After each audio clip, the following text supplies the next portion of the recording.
नमस्कार मित्रों, मैं हूं दिनेश ठक्कर बापा और आप देख रहे हैं AMPM टाइम्स। इस समय मैं बद्रीनाथ धाम के ठीक सामने खड़ा हूं। इस बद्रीनाथ धाम में मैं अपनी धर्मपत्नी के साथ आया हूं। आइए मैं आपको यहां का विस्तार से नज़ारा दिखाता हूं। साथ ही श्री बद्रीनाथ मंदिर की तमाम विशेषताओं पर भी चर्चा करेंगे। हरिद्वार से सड़क मार्ग द्वारा बद्रीनाथ की दूरी 324 किलोमीटर है, जबकि केदारनाथ से बद्रीनाथ धाम जाने के लिए सबसे पहले नीचे उतरकर गौरीकुंड आना पड़ता है, फिर सोनप्रयाग आकर टैक्सी अथवा बस द्वारा बद्रीनाथ धाम पहुंचा जा सकता है। सोनप्रयाग से सड़क मार्ग द्वारा बद्रीनाथ धाम की दूरी करीब 218 किलोमीटर है। बद्रीनाथ धाम समुद्र तल से लगभग 3583 मीटर की ऊंचाई पर स्थित है। नर और नारायण पर्वतों की गोद में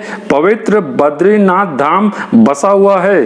उल्लेखनीय है कि नारायण पर्वत पर श्री बद्री विशाल का भव्य मंदिर है, जबकि नर पर्वत की गोद में अधिकांश आवासीय भवन बने हुए हैं। इन दोनों पर्वतों के बीच में पवित्र नदी अलकनंदा प्रवाहित होती है, जो कि भगवान श्री बद्री विशाल के चरणों को स्पर्श कर लंबी यात्रा पर निकल पड़ती है। सभी पुराणों में विष्णुपदी गंगा अलकनंदा को ही कहा गया है।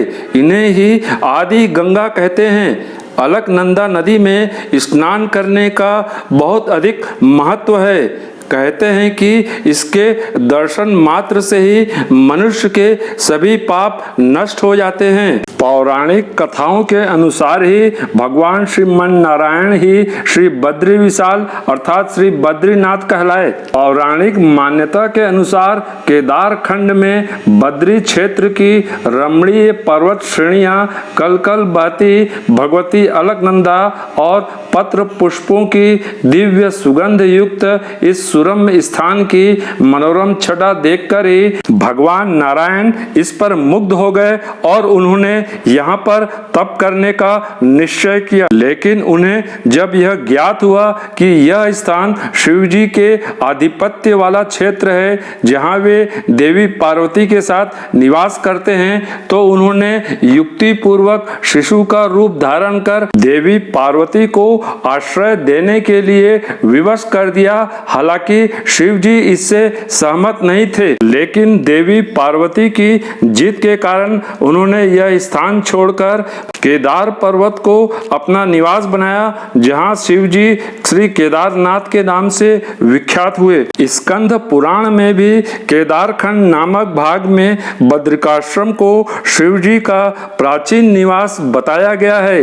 इसका प्रत्यक्ष प्रमाण श्री बद्रीनाथ धाम के समीप श्री आदि केदार का मंदिर होना भी है। बहरहाल शिव जी और देवी पार्वती के जाने के बाद बद्री क्षेत्र में भगवान नारायण योग ध्यान मुद्रा लेकर तपस्या में लीन हो गए।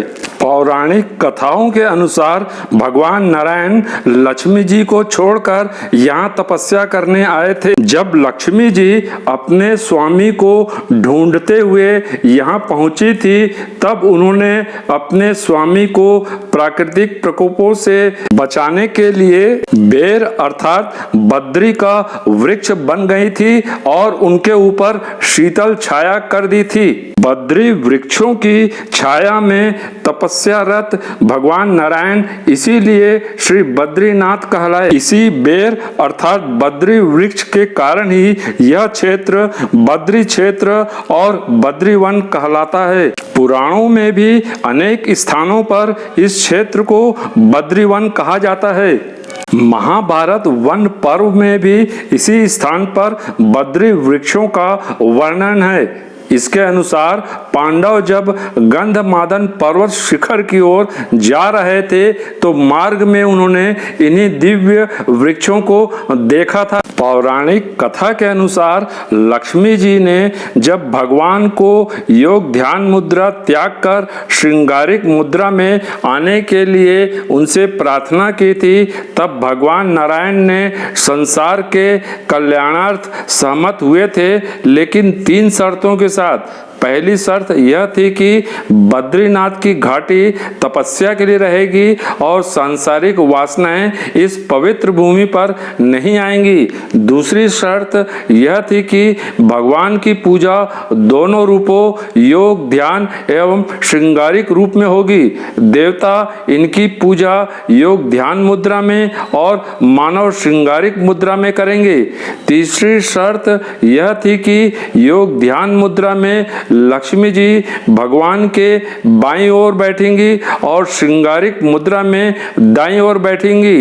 इन तीनों शर्तों का अभी भी नियमानुसार यहाँ पालन हो रहा है। लक्ष्मी जी का भगवान के दाईं तरफ बैठने का आशय यह है कि यहाँ लक्ष्मी जी की पूजा भगवान की पत्नी अर्थात वामांगी के रूप में नहीं बल्कि भगवान में विद्यमान ऐसी दैवी शक्ति के रूप में की जाती है जिसके प्रभाव से संपूर्ण ब्रह्मांड का संचालन होता है। ऐसे पर ब्रह्म परमेश्वर के पुजारी को भी वामांगी न रखने का नियम है। इसी कारण बद्रीनाथ जी के रावल अर्थात पुजारी पर भी विवाह न करने का प्रतिबंध है। यदि रावल विवाह कर ले तो उसे पूजा की गद्दी से हटना पड़ता है। इस प्रकार की व्यवस्था के अंतर्गत 6 माह तक भगवान की पूजा मनुष्यों द्वारा होती है। कपाट बंद होने के बाद बाकी 6 महीने भगवान योग ध्यान मुद्रा में रहते हैं और उनकी पूजा देवता करते हैं। यहाँ भगवान नारायण बद्रीनाथ के रूप में निवास करते हैं। भगवान बद्रीनाथ की बद्रीपुरी विशालापुरी भी कहलाती है।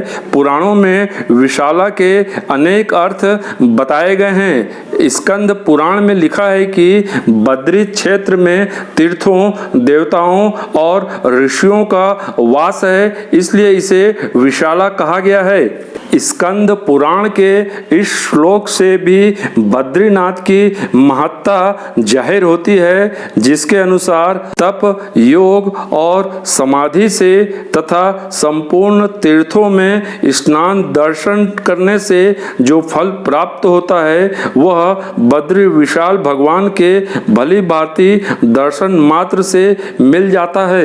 वहीं दूसरी ओर श्रीमद् भागवत के एकादश स्कंद के 4th अध्याय में भगवान नारायण अर्थात विष्णु जी के अवतारों का वर्णन है। इसमें नर नारायण को भगवान नारायण का अंशावतार कहा गया है। उन्होंने तप मार्ग प्रदर्शित करने के लिए यह अवतार धारण किया था। नर नारायण नामक 2 भाई हुए थे जिन्होंने बद्रिकाश्रम में उग्र तपस्या की थी, जिसके प्रतीक स्वरूप बद्रिकाश्रम में नर नारायण नामक पर्वत हैं। देवी भागवत में नर नारायण की कथा का 4th स्कंद में मनोरम वर्णन भी है।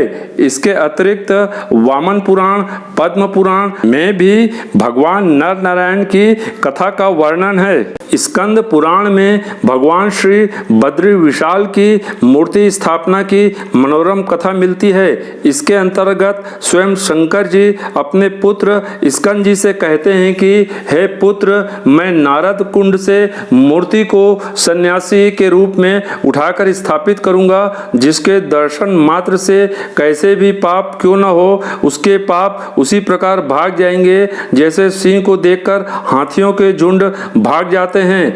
कालांतर में भगवान शंकर ने श्री शंकराचार्य के रूप में जन्म लिया और बद्रीपुरी में श्री बद्रीनाथ जी की मूर्ति स्थापित की। कुछ धर्मविदों का मानना है कि शंकराचार्य जी ने यहाँ यथाविधि अभिषेक कार्य संपन्न कराकर स्वयं श्री नारायण विग्रह की प्राण प्रतिष्ठा करवाई थी और एक नंबूद्री ब्राह्मण को भगवान की सेवा पूजा का जिम्मा सौंपा था। आज भी भगवान की पूजा अर्चना का कार्य नंबूद्री जाति के ब्राह्मणों द्वारा किया जाता है। कुछ अन्य धर्माचार्यों का कहना है कि कलयुग में श्री भगवान बद्री विशाल जी का विग्रह शालग्राम शिला द्वारा प्रकट हुआ था।